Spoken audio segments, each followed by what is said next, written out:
Well, we have some breaking news in South Los Angeles. You see that van there that has just exited the southbound 110 freeway in South Los Angeles, being pursued by a black and white unit. We really don't have a whole lot of details at this point. We do know we have Sky 5 overhead, and we'll check in with Mark when he's ready. But we do know that this vehicle, or van, I guess you could say, was on the 110 freeway, and now appears to be going very fast on some surface streets. And that's always a dangerous thing because there's red lights and people crossing streets and, you know, all sorts of things that pose all kinds of problems when we're watching a pursuit. And it looks like it's pulling into, well, it looks like another street, another neighborhood street. Yeah. And of course, when you get on those streets like that, they get really tight. You see some pedestrians right there, now turning onto another street. He's probably just kind of going around in circles right now, probably looking for some place to dump the vehicle. Let's go up to Sky 5 and Mark Kona, who's actually been following this for quite a few minutes now. Mark, what can you tell us? Glenn and Jessica, yeah, we just came up on this about a minute ago here. This is a stolen vehicle, a van, a white cargo van here that was reported stolen out of the South LA area just minutes ago. Now, we actually caught this van as you guys were coming to our picture when it was northbound on the 110 freeway. Now, for a time, this thing was going southbound on the 110 freeway. This initiated right near the Coliseum. So just to give you an idea where we are going here, we are northbound on surface streets here, just kind of paralleling the 110 freeway on the west side, heading back over towards the original area where this pursuit began. And now he's just collided with a car as well as a Central Division officer of the LAPD here. Now he is backing up. It looks like he is trying to evade arrest here. We will see what he attempts to do. It looks like he's going to be making his way southbound. He was just northbound on that very street. Now he's going southbound. It looks like he's made his way out of that particular ahead of him here. He's going to be coming up on that interchange right now. And as you can see, there he is. He's just collided with a vehicle here. He's just collided with cross traffic here right at the intersection of Washington. And so police units are behind him. He's going to try and get away here. And does he? He sure does. Oh, my gosh. So now he's going to be eastbound on Washington. He somehow, wiggles his way out of in front of him. Basically, cars that are getting off the freeway, he's going to try and shimmy around on the right shoulder there. It looks like he's, he's just kind of pushing cars out of the way, trying to get through. And, other cars don't want to get involved in this, and so they're going to move out of the way. And that seems to be the case. He's made his way to the front of the line and just passed all of those cars who are waiting to move off the freeway here. So now he's going to be, he is westbound on Jefferson, just on the north side of the campus of USC, and I believe he's going to be coming up on Vermont, and he is now kind of shimmying through traffic there, and he might have collided with a couple of those cars here. Now southbound on Vermont, just on the west side of the campus of USC now, and again, this guy just has shown us that he will do absolutely anything necessary to evade capture here. And you said you saw him on the cell phone earlier. He was messing around with something when you zoomed in there. But, another thing that no one knows is whether this person's armed. He could very well be. They just probably don't know all those details at that point, which makes it incredibly difficult to handle a situation like this. Well, it looks like he's now turning on Exposition Boulevard. Eastbound Expo. Yeah, he's now on Exposition Boulevard. The USC campus is over there to the right. You see the Metro. He looks wedged in between this. Yeah. He might be getting stuck in between these two vehicles here. We're going to make our way northbound and see if we can see some of the activity. Yeah, for a time he was wedged, but now he's kind of made his way through traffic there. He's on Exposition now, turning southbound onto a smaller street here, basically on the south side of the USC campus here. All right, he's coming up on the Coliseum on the west side. Go ahead. No, you just hate to see it around the campus, too, because so many students are out walking to and from class. Well, there's that one intersection in Jefferson, and you can see, as a matter of fact, you can see the LA Coliseum right there. Yeah. He's inside of Exposition Park right now. The Coliseum on the one side, the soccer fields, and he's going by the old swimming pool from the '32 Olympics.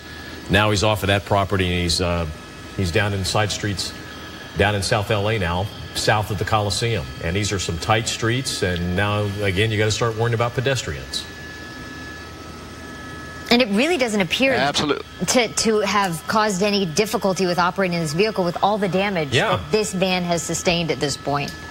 You would think it would be a lot more difficult. Well, he came around that one corner we saw earlier and slammed into the black and white unit and another vehicle head on and hit him really hard, backed up, took off. Tower TV5. And went through that other intersection and, you know, hit that SUV just a couple of minutes ago. And again, it looked like that was going to be the end of it. You know, black and white units were right on top of him, but he still managed to maneuver and get out and escape again. Yeah. But look at the damage on the front end. I mean, it's completely exposed. I'm surprised that the radiator is not leaking water, and he has an oh, now he's going in an alley. This will be interesting here. That could lead to a dead end or something. And also, for those of you who don't know, Mark Kono is flying a helicopter, and he's also talking to air traffic control and keeping out of the way of LAPD that's in the sky and all sorts of things. So he's juggling many things as well. That's what you're hearing. Okay, back northbound as well. Back northbound. It looks like he may be slowing down. Yeah, I think back northbound. It looks like. I think this pursuit is starting to take. It looks like this guy is basically. Go ahead. It looks like this guy is basically in the same general vicinity where this all kicked off about half an hour ago. He's kind of been circling a couple of. Wow! Almost came up on crash traffic there, and wow, we almost had another collision there. My goodness. He is basically eastbound approaching the Harbor Freeway at this point, but this is basically the general vicinity where this all kicked off, and so this may be an area of familiarity to this guy here. And as he comes up to that intersection up there, Figueroa, there are a couple of officers waiting there, and he just got spike stripped. I believe he may have been spike stripped there. Hopefully they got him, and that might help to disable this guy's car. But here he is back now eastbound on the major street there, and so yeah, this is logically this seems like an area of familiarity because this is the same general vicinity where this all kicked off, and this is kind of where he's returned to. So here we are traveling through some commercial and residential areas at a very high rate of speed. So we will kind of follow this around and see what this guy does. Well, we're starting to see a lot of pedestrians out on the street, so obviously the word's getting out. People have been watching the news, and the word's getting around. So, you know, we've seen these situations before where the longer these go on, they start to attract a crowd. Yeah. People start anticipating. They start standing on the street corners and waving and cheering or whatever. Hopefully they're rooting for the police in this situation. But you just don't know. It's crazy. You see those people running back there? Now, oh, look at that. Again on the wrong side of the street. I'm wondering if he did make contact with that spike strip because he seems to be really out of control at this point. Well, I don't see the tires, but the tires aren't smoking. You don't see the tires smoking, so now he's going down. Looks like another coming through an alley. Coming through an alley northbound. Now he's going to be making a right-hand turn off to the east. He's going to be coming up on some traffic here, some LAPD traffic waiting at the intersection. Now turning southbound. And you hate to anticipate how this is going to end because this is a guy that's not going to go easy. Yeah, you know. Okay. Mark, you think at almost some point that one of these, an officer at one of these intersections would try to T-bone him? Well, you know what, Glenn? I don't know about that. You know, you think the best they might be able to hope for would be to spin him at some point if given the correct amount of speed here. But I will tell you, this neighborhood is thoroughly saturated with LAPD officers here. I mean, again, this just seems like a familiar area to him, and so there are officers at several of the intersections. But however, having just said that, he's just going to be coming up on a bus here. My gosh, turning northbound. You know, at the rate that he's kind of ripping through these small streets and coming up on major intersections here, I'm just surprised that he hasn't T-boned an officer or someone else. We have already seen several accidents already directly involving this guy coming too fast and blind into intersections here. So now he's northbound. You know, I will say that he's probably traveling a little bit slower than he was at its peak. Maybe that van is showing some signs of wear, or maybe it's slightly disabled. We just don't know at this point. You know, here he's going to be making a right turn, and there he is. And he's just tried to make the right turn a little bit too fast, and now he's going to try and get out of this. And so he has been able to do so countless times before, and now here's another time. He is just now he was basically taking that turn too fast, and he couldn't make the turn, and so he just got pinned up against the curb there and the vehicle. But he is able to get out of that one, as we have seen time and time again at this point. So again, he's just kind of making his way, making the round through the neighborhood here, east, west, north, and south through this residential area, just south of the Coliseum by about 3 to 5 blocks at this point. But he's just kind of making his way around. I can't believe how many times he's gotten out of a predicament here. We've seen. Yeah, and he backed up and hit another black and white unit, so that's another charge of assault with a deadly weapon. And this is. It's just amazing he's lasted as long as he has. It really is, considering the damage to that vehicle, and he just continues to go. And that they can't corner him in. They're so close every time, and he gets away. Well, it looked like they were going to try a pit maneuver that intersection a couple of, about 30 seconds ago, but there was another vehicle sitting there, so there's no way they could do that. And you see there a pedestrian there running to get out of the way. Okay. Again, if you're just joining us, you're watching The View from Sky 5. This is a cargo van that was stolen in South Los Angeles near the LA Coliseum and Exposition Park. And it looks like another spike strip. Spike strips. There we go. Good job. Good job. Great placement on that spike strip. As he was coming around that intersection, they laid down the spike strip, and apparently he ran right over it. So this vehicle does seem to be moving a little bit slower, although having said that, he is trying his very best to get away and evade capture at this point here. Several officers of the LAPD are stationed around the neighborhood here, and given the fact that they were able to lay down spike strips at that particular intersection tells us that, he has been kind of making the rounds through that same intersection. So they are not able to predict his moves so much, but they know that he is kind of working his way around this same neighborhood. So by that, they have been able to lay down those spike strips and hopefully do a little bit more damage to the van and hopefully bring this to an end. Mark, we always see that when these pursuits get to this point that they usually return to the neighborhood they're familiar with. They probably live there. What's amazing is he probably is a good bet that he lives in this neighborhood. But he also committed a crime in the same neighborhood. He stole a van. I mean, somebody's probably going to know him and turn him in for the stolen vehicle if he'd have gotten away with it. It seems like you would have committed the crime, you'd go to another neighborhood.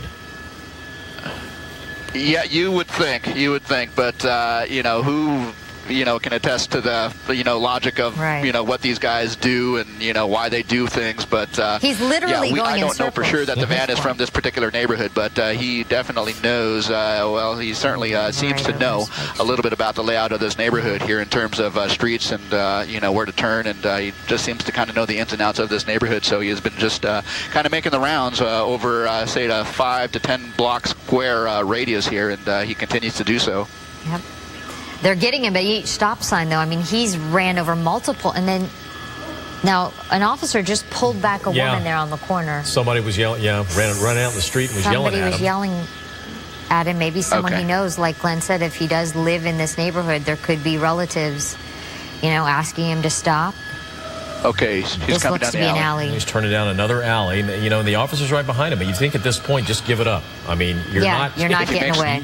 There's the chance of you getting away passed a long, long time ago. But he continues to. If he makes the right turn here.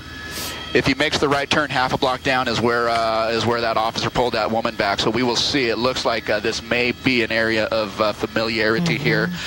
He has gone through that intersection now, and that was the intersection that we just saw that officer and that woman just moments ago here. He has just passed that intersection. And, this van is definitely disabled and on its way to, slowing down even more. So hopefully they can bring this to an end. It sure seems like that is going to be the case at this point. He just steps out of the van. He is just running. He's foot-bailed into this kind of shopping center here. He's in the parking lot. LAPD guys are in pursuit on foot. He is just kind of making his way around, but I would suspect that, he slips, and that is what's going to do him in. So he slips and falls, and that's what did him in. The LAPD able to swarm this guy, basically, and bring this to an end. Wow, what an amazing pursuit, my goodness. Well, it doesn't look like he's giving up very easy. I mean, we've got, let's see, 1, 2, 3, 4, 5, 6, 7, 8, 9. Well, they keep coming. They keep coming. They have got a struggle on their hands. Okay. Yeah, this is Vermont, just south of 43rd, where this just came to a termination, or where the pursuit just came to termination here. But you can see there's no shortage of officers here ready to take this guy into custody here. He has led this police force on a pursuit for at this point for the better part of half an hour, even longer. This pursuit basically started right in this general neighborhood here, and that is where it ends. But this is on Vermont here, just south of 43rd, and this is going to be tied up for quite a while for the investigation here. But there you go. This suspect, this stolen vehicle suspect, has now been taken into custody. Okay, Mark Kono up in Sky 5, and look at him. He's actually laughing.